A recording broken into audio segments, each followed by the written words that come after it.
You are listening to the Energy Insiders podcast with Giles, Parkinson, and David Leitch. And David, that was a great interview. I thought that was really interesting with Penny Sharpe. She seems more confident of the road ahead, I think, if we could say that. Look, there are two sorts of politicians, those who actually want to engage with the questions and those who just want to go on mansplain. I listened to Ted O'Brien talking on the 7:30 report. Oh, wasn't that awful? And it didn't matter if you'd asked him, is the moon made of blue cheese? That the answer that he gave would have been the same answer as he actually gave, and quite happy to talk straight over the top of the question.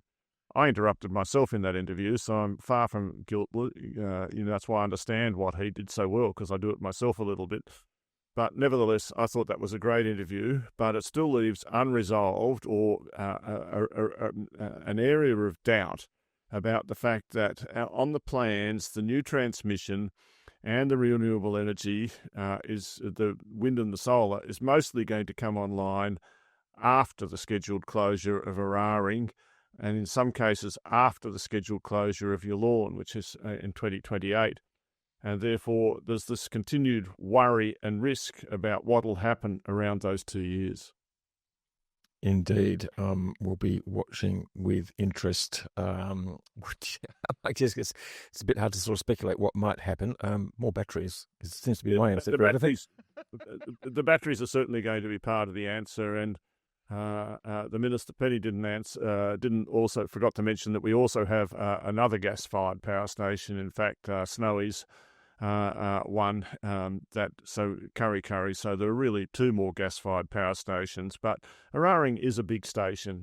It can produce a lot of power, produce all of the projects that have been announced for the Arana zone, like about 13 terawatt hours worth of production. That's roughly what Eraring produces in terms of energy a year, just to be clear about what we're doing. Yeah. But I guess it's the issue, and one of the biggest challenges, and look, it's been sort of underlined by state ministers and by the Australian Energy Market Operator in particular, is about the sort of the reliability of these Asian coal-fired power stations. And people, one side of politics has argued we should keep them open and we should invest in more money, but it's actually getting really, really hard. And look, another couple of reports have come out this week. Just sort of saying what kind of the industry knows and understands, but just probably not really well understood out there in the general public, is that these things are really, really hard to maintain. A coal-fired power station sort of going off for, no apparent reason. Well, there's obviously good reasons for doing so, but sort of suddenly without warning, just when you need them, is the biggest threat to reliability. Absolutely. And in the old days, we had more coal-fired power stations, so you could afford to lose one of them or a unit or two without quite so much concern. As the number of remaining stations falls, the loss of any one of them right now is a big deal. And so, of course they have to close, and we can't close them fast enough. I want to see Victoria get on with doing more to make us happier about closing Loy Yang, never mind Yallourn as early as possible. But you just have to get the renewable energy built. We have to get it built in a way that doesn't result in unnecessary costs. So it is all hands on deck, and let's get going. You actually wrote a really interesting piece this week about Yallourn and the closure of Yallourn and some of the options that might be available. You know that Victoria has sort of basically sort of bet its house on offshore wind, and you're just wondering whether a couple of bigger transmission lines feeding into the Riverina region in southwest New South Wales, which we now discover is actually a really good wind resource and pretty good local community support, might be a cheaper option. But how, you might want to explain that, but I'm just wondering how capable, having sort of locked into these big plans, governments of sort of changing course midway. What irritates me about the Nationals and the Liberal Party is that they so little understand the topic that they want to talk about that they don't. The Labor Party understood that talking about the cost of nuclear was the way forward, not about waste disposal. And although using the smart energy numbers, which were probably grossly exaggerated, 600 billion is not a number that any person really wants to float around.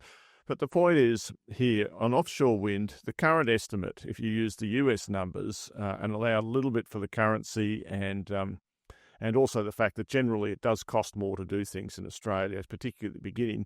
You're looking at about 180 to 200 Aussie dollars a megawatt hour. So if that is roughly equivalent to the price of nuclear, right? Whereas if you build onshore wind, you can do it for $85 to $100 a megawatt hour.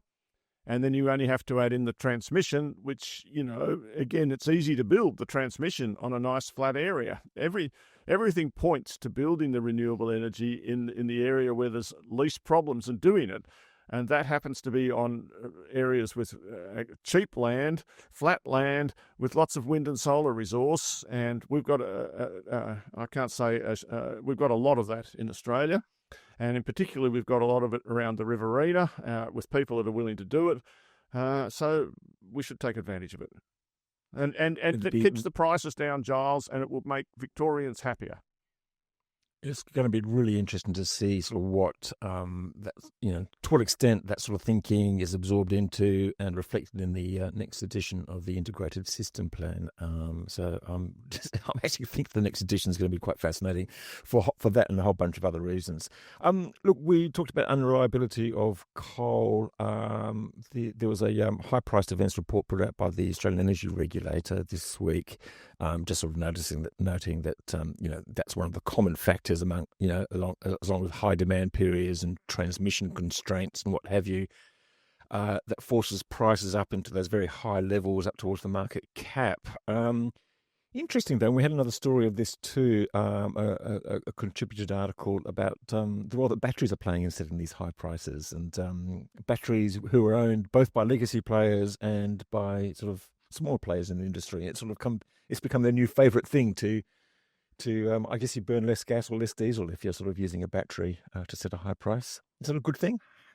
Well, I think the Nelson review, which is another thing we have to keep an eye on now, is going to focus a lot about this potential for a two-paced prices in the electricity market, that when there's lots of wind and solar, prices will be low, and when there's not much, prices will be very high. And we all know that at the moment, gas has historically been able to take full advantage of high prices, which it needs to do because it doesn't run that much. One of the other things people don't understand is that gas consumption in Australia has declined by about 20% over the past 10 or 12 years as the price has gone up.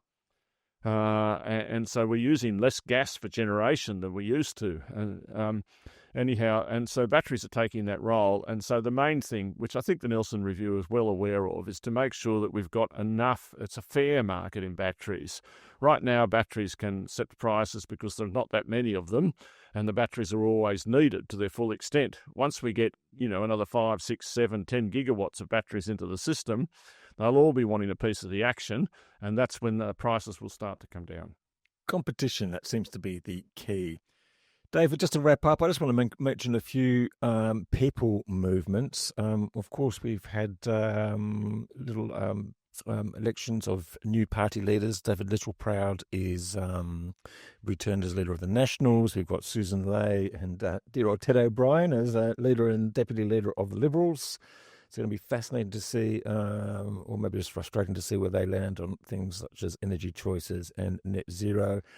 Larissa Waters, head of the Greens. I think that's actually quite interesting because the Greens are going to play a critical role in the Senate, and I think she's a good pick.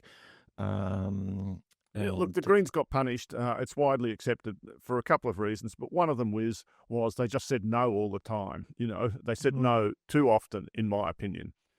Sometimes it's just better to accept that perfection is the enemy of the good. Yes, sometimes you've actually got to sort of fight for what you believe for. So I'm going to disagree on that one.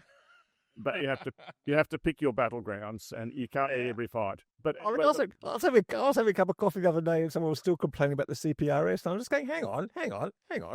Labor wouldn't even negotiate with Labor on the CPRS, and they were perfectly with the Greens on CPRS, and they're perfectly capable once they were forced to for the carbon price mechanism, and that was actually a good thing. So, when Labor is willing to talk to the Greens, I think they should get good outcomes, and hopefully that happens in the next Parliament. And I'd just like to sort of shout out to also Kane Thornton, who announced his surprise departure, not yet, in August from the Clean Energy Council. So that'll be fascinating to see, to find out more why. And I Giles. guess we'll have him back on before he leaves, and who replaces him. So, yeah. Yes, I do want to note that what I think is an incredibly important political event is that on this 7:30 report, where for the most part Ted O'Brien did his usual job of being really putting me off by just being so unengaging, but he did make this what I regard as a vital political statement that he himself is a strong believer in climate change and global warming, right? I mean, that is the essential. When you're in denial about that, you just cannot go forward. But to have him as the deputy leader and the former opposition leader for energy to actually say that on television, I think that is actually a very encouraging thing. I would like to believe that he's not just mouthing those words, because there's no policy that he's presented that suggests that he really does accept that and wants to act on it. And I guess that's the difference between the likes of him and what I appreciated about my interview with Penny Sharpe, because she generally does seem to accept the science and is trying to work towards addressing it and doing something about it. David, thank you very much for joining us again today. Thank you for Penny Sharpe for joining us. Thanks to everybody out there listening for your kind comments and support. Do engage with us. Got any ideas or comments or suggestions? Thanks, of course, to our sponsors, Evergen and Pylon. And we'll be back with another episode of the Energy Insiders podcast next week. Bye for now.